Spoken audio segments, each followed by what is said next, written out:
Muy bien. Estaba diciendo que vamos a continuar nuestro estudio en el libro de Apocalipsis y lo vamos a hacer en el capítulo 2, versículo del 18 al 29. Y hoy el mensaje se dirige a la iglesia de Tiatira. Pero antes de ello me gustaría pedirle a Karina si puedes dirigirnos en oración. Señor, te damos gracias por esta tarde, gracias porque tú siempre guardas para nosotros tu palabra, nos alimentas con tu palabra, con muchas bendiciones. Permite que, Carlos, Señor, tú lo utilices para que nos transmitan las enseñanzas y que quede en nuestra vida, en nuestro corazón y en nuestro altar. Bendice este tiempo y bendícenos. Amén. Amén. Gracias. Hemos estado unas semanas que habíamos interrumpido nuestro estudio en el libro de Apocalipsis, ¿verdad? La semana pasada compartió la palabra Juan y la semana anterior no recuerdo bien quién la compartió o qué hicimos. Muy bien, pero sé que llevamos al menos un par de semanas que interrumpimos nuestro estudio de Apocalipsis. Y si me dejáis, nos ponemos sobre la situación en 2 minutitos y recordamos que el libro de Apocalipsis es la revelación que Dios le dio al apóstol Juan cuando se encontraba allí preso en la isla de Patmos, y el Señor le dijo a Juan que escribiera las cosas que estaban sucediendo en las iglesias en aquel momento y que también son de aplicación para nosotros. Y también le dio una revelación adicional de las cosas que sucederán después del tiempo que el Señor lleve a la iglesia con él al cielo. Así que cuando Juan está allí en la cárcel, oye una voz y él se vuelve para ver esa voz, qué es lo que está pasando ahí, y ve al Señor Jesucristo resucitado, glorificado, exaltado, y lo ve y dice que sus cabellos eran blancos como blanca lana, ¿verdad? Y dice que lo vio vestido con una túnica o con un vestido de una pieza que llegaba hasta los pies, que en el pecho tenía ceñido un cinto de oro y que sus pies eran como el bronce bruñido y que sus ojos eran como llama de fuego.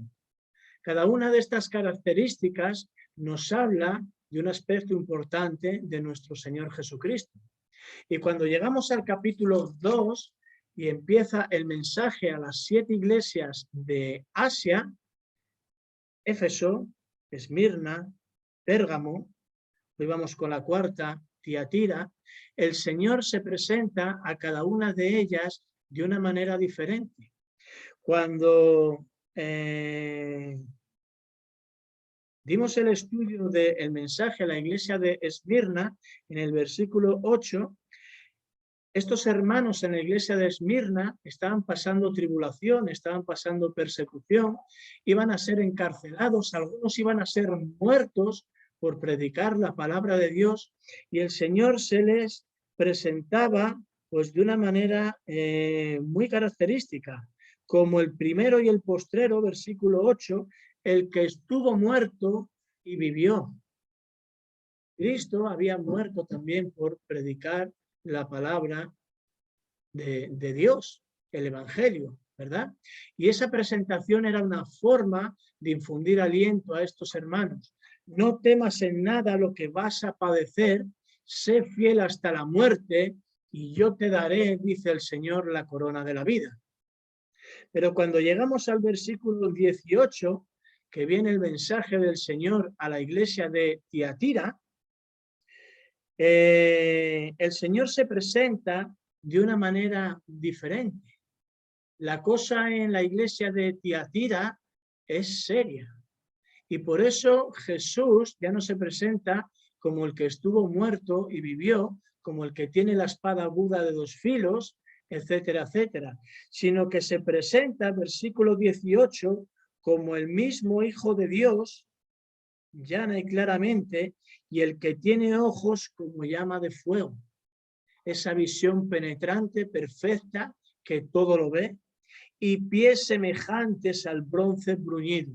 Recordamos que el bronce en las Escrituras es un símbolo de juicio, y el Señor Jesucristo, que está allí en el capítulo 1, vestido con sus ropas judiciales, podemos decir, dispuesto a juzgar a la iglesia y dispuesto después a juzgar al mundo, aquí se presenta con esas características, con ojos como llama de fuego y pies semejantes al bronce bruñido. Karina, ¿puedes leer este texto, por favor? Desde el versículo 18, capítulo 2, versículo 18, alto y claro, que te oigamos todos, hasta el 29. El mensaje a Tiatira. Y escribe al ángel de la iglesia de Tiatira, el Hijo de Dios, el que tiene ojos como llamas de fuego y pie semejante al bronce bruñido, dice esto.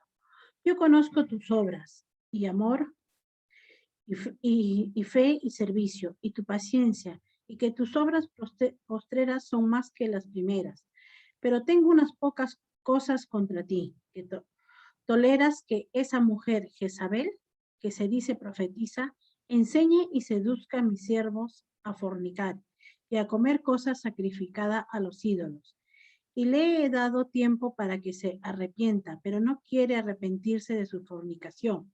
He aquí yo la arrojo en cama y en gran tribulación a los que con ella adulteran, si no se arrepienten de las obras de ella, y a sus hijos heriré de muerte, y toda la iglesia sabrán que yo soy el que escudriña la mente y el corazón. Yo os daré a cada uno según vuestras obras. Pero a vosotros y a los demás que están en Tiatira, a cuantos no tienen esa doctrina y no han conocido lo que ellos llaman las profundidades de Satanás, yo os digo, no os impondré otra carga, pero lo que tenéis, retenerlo hasta que yo venga. Al que venciere y guardare mis obras hasta el fin, yo le daré autoridad sobre las naciones, y las regirá con vara de hierro, y serán quebradas como vaso de alfarero, como yo también la he recibido de mi Padre, y le daré la estrella de la mañana. El que tiene oídos, oiga lo que el Espíritu dice a las iglesias. Muy bien.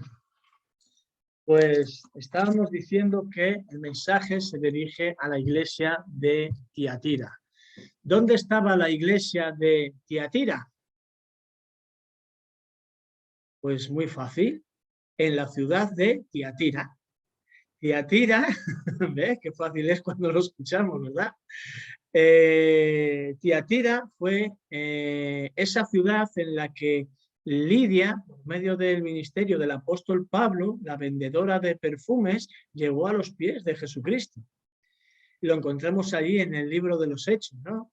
Había una chica que se llamaba Lidia, vendedora de púrpura de la ciudad de Tiatira, ¿verdad? O sea que existía. Y en relación con las otras iglesias, pues igual, había unos 60, 70, 80 kilómetros de distancia de una a otra a las que se manda el mensaje a las 7 iglesias. Y hemos dicho que el Señor se presenta para juzgar también la iglesia de Tiatira. Y se presenta de esa manera porque es grave lo que está pasando en la iglesia. Pero aún así, a pesar de lo que está pasando en la iglesia, el Señor siempre, o la mayoría de las veces, empieza con palabras de reconocimiento y palabras de exhortación para la iglesia. Y en términos generales le dice a la iglesia, yo conozco tus obras y tu amor y fe y servicio y paciencia. O sea que esta iglesia estaba haciendo muchas cosas bien, estaba haciendo muchas cosas correctas delante del Señor. Era una iglesia caracterizada por su fe. La vida cristiana hay que vivirla en fe, ¿verdad? Hay un plan de salvación que aceptamos por fe, pero luego la vida cristiana y el crecimiento también es por fe. Pero también tenían amor y hacían el servicio.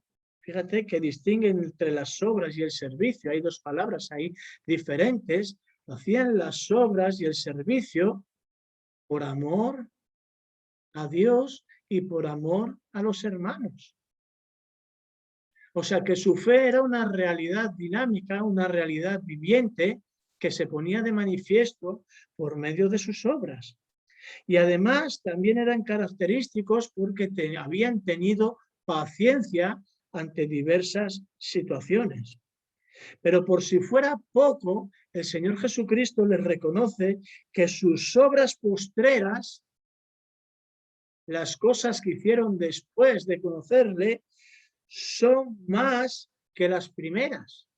O sea que iban en aumento, no iban a menos, ni se habían estancado, ni estaban tibios, sino que había una línea ascendente y había un crecimiento progresivo en la vida cristiana. Pero el Señor Jesucristo, como hemos dicho, que tiene ojos como llama de fuego y pies como el bronce, lo conoce todo de una manera perfecta y había algo grave que corregir. Versículo 20, dice el Señor, pero tengo, no una, dice, unas pocas cosas contra ti. Y la primera de ellas es que toleras que esa mujer Jezabel, que se dice profetiza, últimamente vemos muchos apóstoles por las iglesias y muchos profetas. Aquí en el capítulo 2, cuando Juan dirigía la carta a la iglesia de Éfeso, en el versículo 2 le decía, yo conozco tus obras y tu arduo trabajo y paciencia, y que no puedes soportar a los malos y has probado a los que se dicen ser apóstoles y no lo son, y los has hallado mentirosos. Apóstoles en el sentido del Nuevo Testamento hubo 12, no hubo más. Y hay 12 cimientos en la Nueva Jerusalén, no hay más. Y los apóstoles fueron personas comisionadas por el Señor, enviadas para predicar el Evangelio, pero nos dice Efesios 4 que los apóstoles y los profetas en aquel tiempo pusieron la base doctrinal y para que encima de ellos la iglesia pudiera ser edificada, no de ellos como personas, sino con la doctrina del Señor Jesucristo. Y aquí nos habla también de que la iglesia está tolerando, ese es el pecado que vemos aquí en la iglesia de Tiatira, el pecado de tolerancia, porque a veces nos complacemos viendo que la iglesia, ¡jo, qué bien va! Qué buenos somos en esta iglesia, qué bien hacemos las cosas. ¿Cuántos somos? Tenemos fe, tenemos amor, tenemos obra, tenemos paciencia y además las cosas que vamos haciendo después son mejor que las primeras. Somos lo mejor del mundo mundial. Pero cuidadito, porque el que te mira perfectamente es el Señor. Y el Señor estaba diciendo que había una cosa grave, que la iglesia, no el pastor de la iglesia, ni el anciano, ni el diácono, la iglesia es responsabilidad de todos, había permitido que una mujer que se llama Jezabel, podía coincidir que esta mujer se llamase literalmente Jezabel. Pero recordamos en el primer capítulo que dijimos que para entender el Apocalipsis había unas claves básicas que nos iban a orientar muchas veces. Y esa palabra era un acróstico LACE, con L. Literal, Antiguo Testamento, cronológico y escenario. Si tiene sentido lo que leemos, lo aceptamos como literal. Si no tiene sentido, nos vamos al Antiguo Testamento. ¿Tiene sentido que hubiera aquí una mujer que se llamaba Jezabel? Bueno, pues podría ser, ¿verdad? Hay muchos Juanes, muchos Pedros, muchos Pablos, muchas Marisoles, ¿verdad? Podría coincidir que fuese Jezabel. Pero si cogiéramos la otra pauta, Jezabel, lo más probable es que esta mujer realmente no se llamase así, sino que por los pecados que estaba cometiendo, la estaba comparando con la Jezabel del Antiguo Testamento. Jezabel en el Antiguo Testamento fue una persona muy mala, que estuvo casada con el rey Acab. Y ella, aunque Acab era el rey, ella dio muerte a muchos de los hijos de Israel, de los hijos de Dios. Y cometió barbaridades. Al final tuvo un fin desastroso, ¿verdad? Cayó por la ventana, ¿verdad? Cuando entró allí Jehú, la atropelló con el carro y hasta los perros comieron su cuerpo y su cadáver. Y en la iglesia, en el mensaje a la iglesia de Pérgamo, en el versículo 14, el Señor les decía a Pérgamo que también tenía unas pocas cosas contra él, y era que retenían a los que tenían la doctrina de Balaam, que ponían tropiezo a los hijos de Israel. ¿Veis cómo el Señor compara? No había un Balaam dentro de la iglesia. Había los que tenían la doctrina de Balaam, que enseñaban cosas equivocadas a los hijos de Dios y los hacían tropezar.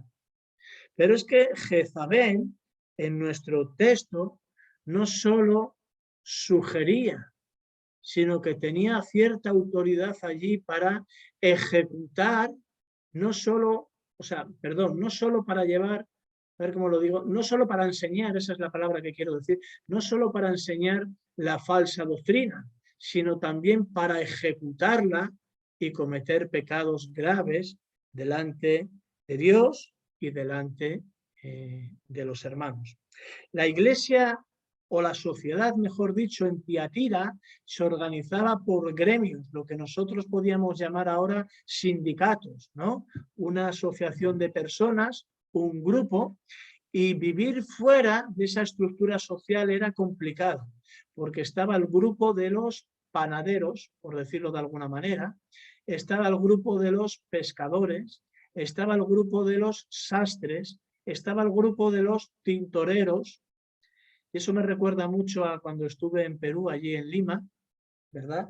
Ibas por allí andando por una calle, kilómetros y kilómetros de calle, allí no había vivienda, era todo establecimientos. Y toda la calle a la derecha y a la izquierda, toda entera, era de muebles, allí solo se vendían muebles. La calle de al lado, toda, estaba llena de comercios y eran bicicletas. La siguiente era de ordenadores. Y así todo. Pues así funcionaba la sociedad en Tiatira. Tenían sus grupos socialmente establecidos, que además tenían su influencia política, como no podía ser de otra manera, y los cristianos, para salir adelante y tener trabajo, tenían que integrarse dentro de uno de esos grupos, pero es que luego cada grupo tenía su propio Dios. Alababan a las criaturas, o alababan las esculturas, o alababan cualquier otra cosa que no fuera Dios. Así que las exigencias del cristiano para vivir allí, entre cómo debía vivir delante de Dios y la presión de la sociedad, muchas veces los inclinaba a cometer pecado. Pero eso no es lo correcto delante de Dios, ¿verdad? Las Escrituras nos enseñan que es necesario obedecer a Dios antes que a los hombres. Y si tú decías que eras cristiano, perdías el trabajo, estabas marginado socialmente, te quitaban tus propiedades, padecías persecución, te podía costar la vida así, en un segundo. Así de cruda era la realidad en la ciudad de Tiatira. Y dentro de esta iglesia, que en medio de este caos había allí un punto de luz, un testimonio, una luz que brillaba, ¿verdad?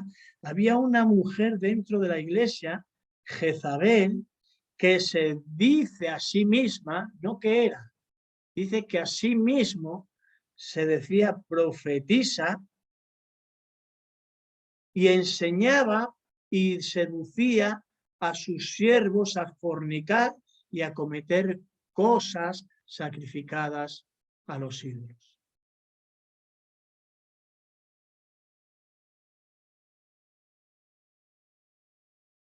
Dice la palabra de Dios, como decía antes, que ya no hay apóstoles ni hay profetas. Estamos en el libro de Apocalipsis Y la Biblia tiene 66 libros, 39 en el Antiguo Testamento y 27 en el Nuevo. Y el libro de Apocalipsis, que es la revelación final de la palabra de Dios en el último capítulo, podemos ir un segundo si queréis a leerlo, dejando aquí una marca, porque vamos a volver. El último capítulo del libro de Apocalipsis es el 22. Y los 3 últimos versículos dicen lo siguiente.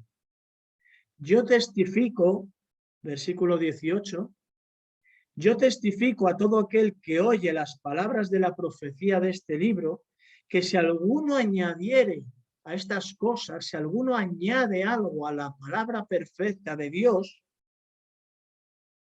Dios traerá sobre él las plagas que están escritas en este libro. Y si alguno quitare de las palabras del libro de esta profecía, por las que tantas personas han tenido que dar su vida para que tú y yo pudiéramos leer la palabra de Dios, Dios quitará su parte del libro de la vida y de la santa ciudad y de las cosas que están escritas en este libro. Y el versículo 20, el último, es una advertencia de que el Señor Jesucristo viene pronto. Así que no podemos añadir ni podemos quitar a la palabra de Dios. No podemos hacerle caso a estas personas que se dicen ser apóstoles, habiéndolos probado y los había llamado mentirosos, ni podemos hacerle caso a los que se dicen profetas, porque la revelación completa de Dios, todo lo que Dios ha querido que sepamos, lo tenemos en este libro que se llama la Biblia. Y ya no se puede añadir ni quitar. El canon está cerrado. Así que los profetas existieron en su momento, claro que sí, al igual que los apóstoles, en el sentido estricto de la palabra. Y el Señor Jesucristo dijo que cuando Él se fuera enviaría el Espíritu Santo a nosotros y que Él nos guiaría a toda la verdad. Porque cuando Cristo murió y resucitó, el Nuevo Testamento no estaba completo, ¿vale? Y hubo personas enviadas por Dios que sí que eran profetas y se fue completando lo que Dios quería que supiéramos, ¿verdad? Toda la escritura es inspirada por Dios, segunda de Timoteo 3:16. Y segunda de Pedro 1:21 nos dice que los santos hombres de Dios no hablaron sus propias palabras, sino que fueron inspirados por el Espíritu Santo. Hablaron por el Espíritu Santo, que también es Dios. Así que mucho cuidado con esos falsos apóstoles y con esos falsos profetas, porque cada vez que escuchamos que un profeta tiene una revelación especial de Dios, porque debe de ser la persona mimada del Señor, para que Dios le revele a él ciertas cosas especiales, cuidado, porque montamos una secta. Y de esas ya tenemos muchas en los últimos 150 años, de donde vienen casi todas. Algunas incluso con términos cristianos y con trozos de la palabra de Dios, adulterando así la verdadera y pura palabra del Señor. Pero no obstante, en el versículo 21, el Señor, que es amor, claro que sí, que es misericordioso, dice que le ha dado tiempo a Jezabel para que se arrepienta. Como el Señor nos da oportunidad siempre, ¿verdad? Le ha dado tiempo.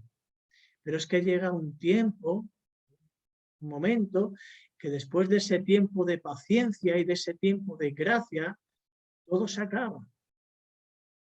Aparece el Señor como Hijo de Dios, como con ojos como llama de fuego y pies semejantes al bronce bruñido, dispuesto para juzgar y castigar el pecado y poner orden en su iglesia, porque es la iglesia del Señor. Así que le he dado tiempo para que se arrepienta, pero no quiere arrepentirse de su fornicación. Así que como no quiere arrepentirse de su fornicación, y hace tropezar a los hijos de Dios. Versículo 22 dice, he aquí yo la arrojo en cama y en gran tribulación a los que con ella adulteran. La fornicación en las Escrituras puede ser una fornicación espiritual cuando adoramos otros dioses, entre comillas, porque sabemos que solo hay un Dios, pero también hay una fornicación física, que son las relaciones sexuales fuera del marco del matrimonio, o antes de que se produzca el matrimonio. Así que, como a Jezabel le gustaba mucho ir a la cama con otros hombres, ¿verdad? Y algunos que había en la iglesia también, el Señor la castiga proporcionalmente y justamente a su pecado. Yo la arrojo en cama y en gran tribulación a los que con ella adulteran, si no se arrepienten de las obras de ella. No solo a ella, sino que juzgaba, iba a padecer tribulación los que con ella practicaban estos pecados. Y es más, los iba a castigar de tal manera que a veces cuando un hijo de Dios realmente es hijo de Dios, Dios castiga el pecado, no nos olvidemos de eso, que Dios es amor, pero Dios es justo. Y lo vemos una y otra vez a lo largo de todas las Escrituras. Y puede ser que seas un hijo de Dios y persistas en un pecado, todos pecamos, ¿verdad? Pero otra cosa es andar constantemente en el pecado, y si realmente eres un hijo de Dios, Dios te va a disciplinar, porque Dios te quiere corregir. Al igual que tú corriges y disciplinas a tus hijos porque los amas y porque los quieres. Pero si sigues persistiendo en el pecado y no te arrepientes, esa disciplina puede incluso llegar a que el Señor te quite de este mundo. Puede ser que el Señor prefiera que estés con Él en su presencia a que sigas viviendo una vida perdida en este mundo y dando mal testimonio de su nombre. Porque como cristianos y como hijos de Dios estamos aquí para representar sus intereses. Así que el versículo 23 nos dice que a sus hijos heriré de muerte y todas las iglesias sabrán que yo soy el Señor, el que escudriña la mente y el corazón. O sea que aparte de el Señor juzgar y disciplinar el pecado y quitarles la vida a algunos de ellos que no se iban a arrepentir de esos pecados, la iglesia de Tiatira iba a servir de ejemplo para que todas las iglesias sepan que Jesucristo es el que las gobierna, el que está en medio de ellas y el que pone orden en ellas. Y les dará, sigue diciendo el versículo 23, a cada uno según vuestras obras. ¿Verdad? ¿Es justo recibir lo que merecemos? Totalmente justo. ¿Verdad? Pues así nos va a pagar el Señor, con lo que merecemos. A no ser que nos acojamos a la bondad, a la misericordia y a la gracia de Dios por medio de Cristo, de su persona y de su obra en la cruz del Calvario. Versículo 24. Pero a vosotros y a los demás que están en Tiatira, a cuantos no tienen esta doctrina, siempre hay un remanente fiel, ¿verdad?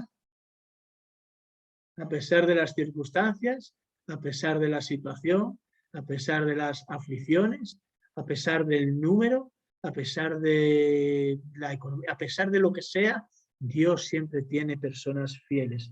A cuantos no tienen esta doctrina y no han conocido lo que ellos llaman las profundidades de Satanás, yo os digo, qué bueno es el Señor, no os impondré otra carga. Mantente firme, sereno, fiel y constante en la obra del Señor. El Señor les había dicho al principio que tenían obras, que que tenían amor, que tenían fe, que tenían servicio, que tenían paciencia y que encima sus postreras obras eran mejor que las primeras. Mantente así, mantente firme. Pero no se impondré otra carga, pero lo que tenéis, versículo 25, retenedlo hasta que yo venga. Al que venciere y guardare mis obras, hasta el fin yo le daré autoridad sobre las naciones. Nosotros sabemos que Jesucristo vino, Dios vino, vamos a decirlo así, para enfatizarlo de otra manera, se hizo hombre en la persona de Jesús, nació en este mundo y vino como siervo, como hombre, con una misión concreta que era morir en la cruz por la salvación de la humanidad. ¿Para todos? Sí. ¿En quiénes se cumplen? En todos aquellos que ofrecen la salvación gratuita que Cristo ofrece por medio de la cruz. Pero también está dicho en las Escrituras que Él vendrá como Rey de Reyes y Señor de Señores. Primero tuvo que venir a solucionar la distancia que había entre nosotros y Dios por nuestro pecado. Pero ahora que ha sido exaltado, Él vendrá dentro de un tiempo, así nos lo enseña la palabra de Dios, ya no para morir ni como hombre, sino como Rey de Reyes y Señor de Señores. Y cuando venga, regirá las naciones con vara de hierro. Y esto es lo que le está prometiendo a los hijos de Dios que se mantienen fieles. ¿Verdad? Cuando el Señor Jesucristo venga, todo ojo le verá, dice la palabra de Dios, y todas las naciones harán lamentación por él. Regirá las naciones con vara de hierro y con nosotros como hijos de Dios, herederos y coherederos con Cristo, regiremos las naciones junto con él con vara de hierro. ¿Qué significará eso de vara de hierro? Rectamente, ¿verdad? Según la palabra de Dios. No va a haber tonterías ni medias tintas, ¿verdad? Firmes. Y serán quebradas las naciones como vaso de alfarero. Nos vamos tanto al amor de Dios que a veces se nos olvidan las otras características del Señor. Y enfatizamos tanto el amor de Dios en las iglesias, y está bien, ¿verdad? Que parece que el amor de Dios tiene que estar dispuesto hasta el fin y hasta lo último, ¿vale? Pero a veces hay que tomar decisiones precisamente por amor a Dios. ¿Bien? Las quebrará como vaso de alfarero, como yo también la he recibido de mi Padre. Y le daré la estrella de la mañana, y le daré la estrella de la mañana. El que tiene oído, oiga lo que el Espíritu dice a las iglesias. Es decir, que el Señor le está prometiendo a los que sean fieles, firmes y salgan victoriosos, una recompensa, un premio. Le daré la estrella de la mañana. ¿Y qué es esto de la estrella de la mañana? Más bien, ¿quién es la estrella de la mañana? Nos vamos, no recuerdo ahora de memoria el versículo, pero sí el capítulo, y es en el 20-22 de Apocalipsis. El Señor Jesucristo, lo podemos buscar en una concordancia, ¿vale? El Señor Jesucristo dice que Él es la estrella resplandeciente de la mañana. Así también como en el Antiguo Testamento, Él dice que es el sol de justicia. Y la estrella de la mañana aparece en el día antes que el sol, ¿verdad? Lo que el Señor les está diciendo aquí es que van a tener una parte muy especial con Jesucristo. Él mismo se va a dar a ellos de una manera muy especial, como Cristo resucitado, ascendido y glorificado. Así que el final del mensaje termina como los demás. El que tiene oído, preste mucha atención y oiga lo que el Espíritu, porque no eran las palabras de Juan, ¿verdad? Toda la Escritura es inspirada por Dios. Eran las palabras de Dios por medio de Juan, inspiradas por el Espíritu Santo y que se enviaban a las iglesias. Así que creo que tenemos buenas cosas para pensar, buenas cosas para reflexionar y buenas cosas para poner en práctica y seguir firmes y adelante y fieles al Señor. Así que el próximo día seguimos con el mensaje a Sardis en el capítulo 3. Pues nombra